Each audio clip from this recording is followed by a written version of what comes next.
अब थोड़ा सा इसका प्रोसीजर की तरफ देख लें कि लैब में तो हम परफॉर्म नहीं कर पा रहे, ज़ाहिर सी बात है कि हालात वैसे नॉर्मल नहीं हैं।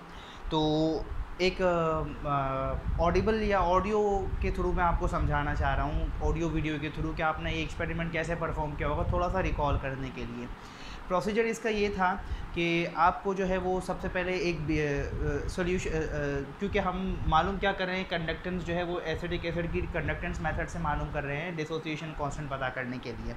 तो एसिडिक एसिड का सॉल्यूशन होता है, लेट्स सपोज कि आपको एक बीकर है, उसके अंदर जो है वो तकरीबन 0.1 नॉर्मल का एसिडिक एसिड का सॉल्यूशन दे दिया गया। ठीक है, अब आपने किया क्या है कि ये एसिडिक एसिड का सॉल्यूशन है। याद रखिए मैं बात कर रहा हूँ सॉल्यूशन। सॉल्यूशन का मतलब ये है कि खुद acidic acid solid plus water उसके अंदर मौजूद है। ठीक है, आपको ये पता है कि वाटर खुद भी जो है वो प्योर वाटर की तो हम बात नहीं करें, लेकिन अगर प्योर वाटर नहीं है तो वो खुद भी इलेक्ट्रिसिटी कंडक्ट करता है, उसके अंदर कुछ आयंस मौजूद होते हैं जिसकी वजह से वो इलेक्ट्रिसिटी पास कर रहा होता है। तो अब अगर डायरेक्टली मैं इस सॉल्यूशन की कंडक्टेंस ले लेता हूँ तो वहाँ मसला ये आएगा कि मुझे जो कंडक्टेंस की वैल्यू मिल रही होगी मीटर के ऊपर, कंडक्टोमीटर के ऊपर जो भी वैल्यू मिल रही होगी वो सिर्फ एसिडिक एसिड की नहीं होगी, वो पूरे सॉल्यूशन की होगी, मतलब साथ में वाटर की भी आ रही होगी कि जो वो इलेक्ट्रिसिटी कंडक्ट कर रहा होगा। तो इसके मसले के हल के लिए हम सबसे पहले क्या करेंगे, सबसे पहले हम जो है वो ये करेंगे कि हम एक बीकर के अंदर डिस्टिल्ड वाटर लेंगे जिसके अंदर क्या होगा, सिर्फ H2O डिस्टिल्ड होगा।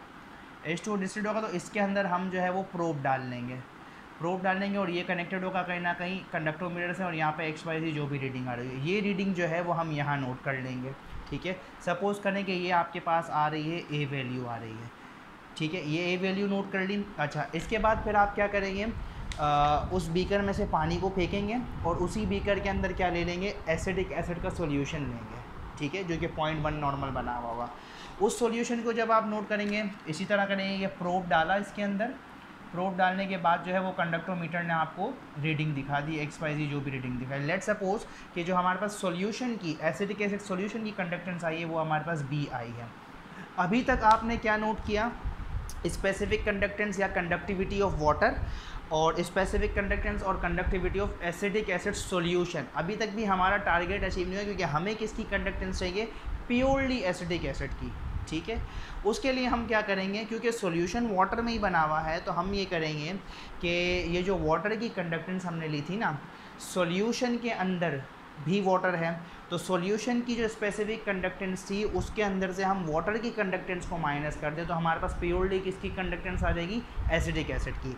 तो तीसरे नंबर पे हमने यही ऑब्जर्वेशन की है कि specific conductance of acidic acid बराबर है स्पेसिफिक कंडक्टेंस ऑफ सॉल्यूशन जिसके अंदर एसिडिक एसिड और वाटर दोनों मौजूद है, minus specific conductance of pure water जो कि बराबर है किसके, ओवरऑल किसके बराबर, ये specific conductance of acidic acid के।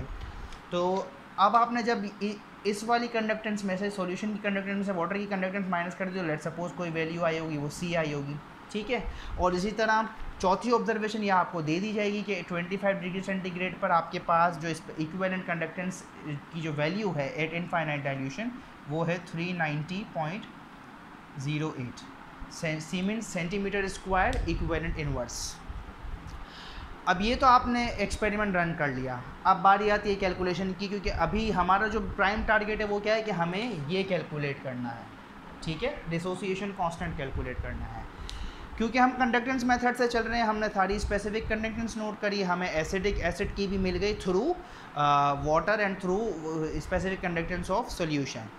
अब यहाँ पर आप कैलकुलेशन करें कि इसमें से सॉल्यूशन की कंडक्टेंस से वाटर की कंडक्टेंस को माइनस कर दें, जो भी वैल्यू आएगी यहाँ मेंशन कर दें और यहाँ पे फिर बाद में मेंशन हो जाएगी।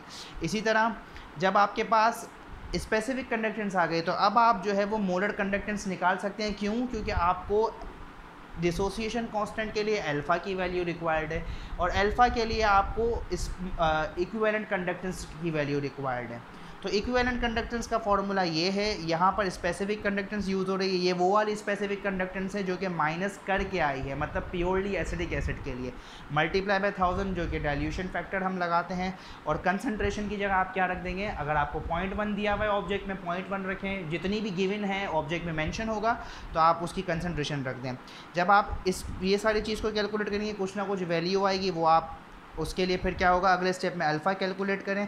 सपोज़ करें कि ये आपके पास जो भी आया है वो डी आया है, तो डी डिवाइडेड बाय ये कांस्टेंट वैल्यू आप यहाँ रखेंगे 390.08, ठीक है। अब जो भी वैल्यू आई है, सपोज़ करें कि ये जो वैल्यू आ गई ये ई आ गई, ठीक है।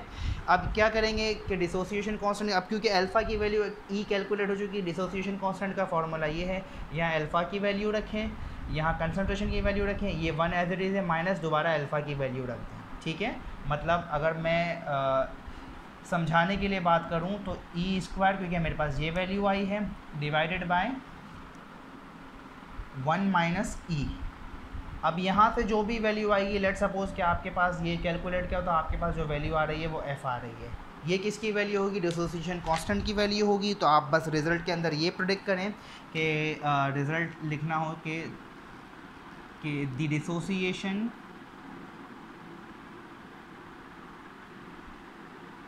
constant value of acetic acid by conductance method या कंडक्टिविटी मेथड भी कह सकते हैं, क्योंकि स्पेसिफिक कंडक्टेंस की यूज़ करें, by conductance method is found to be, क्या वैल्यू आई है, लेट सपोज एफ आई है तो आप एफ लिख दें बस। याद रखिए ये जो अल्फ़ाबेट्स लिखे हैं इसका मतलब यहाँ कोई ना कोई वैल्यू आएगी। आप लोगों ने बस ये नहीं करके आने कि सर ने तो वीडियो में ये बताया था कि ABCD लिखना है, ये ABCD नहीं खेलनी है। जाहिर सी बात है मेरे पास अभी इंस्ट्रूमेंट नहीं है, अपैरेटस नहीं है, तो मैं कैलकुलेशन नहीं कर सकता। This is just for the example and just for to make you people understand this thing. तो ये प्रैक्टिकल है, इसी के हवाले से इंशाल्लाह कुछ क्विज़ेज आएंगे। तैयारी इसमें आपने क्या करनी है, जो मैंने थ्योरेटिकल बैकग्राउंड बताया उसकी तैयारी करनी है, थोड़ा बहुत इक्विलिब्रियम कांस्टेंट वगैरह को भी देखना है थ्योरी के तौर पर, और बाकी जो भी पूरी परफॉर्मेंस है वो इस तरह से हैं। So that's all for this experiment.